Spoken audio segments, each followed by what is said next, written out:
రాష్ట్ర ప్రభుత్వం ఏ ప్రభుత్వం అయినా ఈ పాలసీ ప్రకారం ఆశిస్తున్నది ఏమిటంటే నాన్ రిటర్నబుల్ 2 లక్షలు వేస్తే ఒక్కో షాపుకు 20 మంది వేస్తే ఎంత ఎక్కువ మంది డబ్బులు ఇస్తే అప్లికేషన్ పెడితే అంత ఆదాయం ఫస్ట్ ఫేజ్లో ప్రభుత్వానికి వస్తుంది.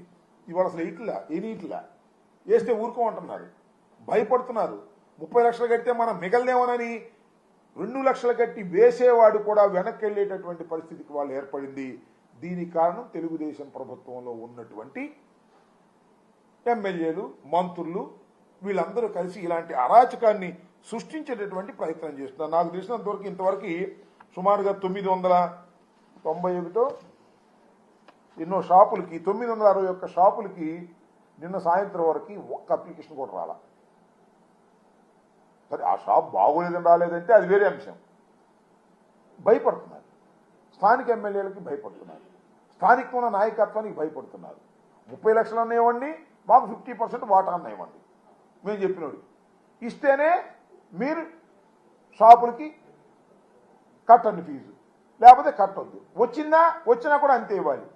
ఇలాంటి అడకట్టెరలో పెట్టి బ్రాందీ షాపుల వ్యాపారం చేసుకోవాలని ముందుకొస్తున్న వాళ్ళని హింసించేటటువంటి కార్యక్రమం చేసి ప్రభుత్వానికి నష్టం చేసేటటువంటి కార్యక్రమం చేస్తున్నారు. ఇది చంద్రబాబు నాయుడు గారు తెలుసో తెలియదా? 100% తెలుసు. ఆయన తెలియబట్టే ఆయన ద్వారానే లోకేష్ గారి నాయకత్వంలో ఈ కార్యక్రమాలన్నీ జరుగుతున్నాయి. దానికి కారణం ఏంటంటే సంపద సృష్టిస్తున్నారు. ఈ రాష్ట్రంలో సంపద సృష్టిస్తున్నారు. ఎవరికి? తెలుగుదేశం పార్టీ ఎమ్మెల్యేలకి సంపద సృష్టించే కార్యక్రమం చేస్తున్నారు. అదేంటంటే ఇది మంచి ప్రభుత్వం అంట.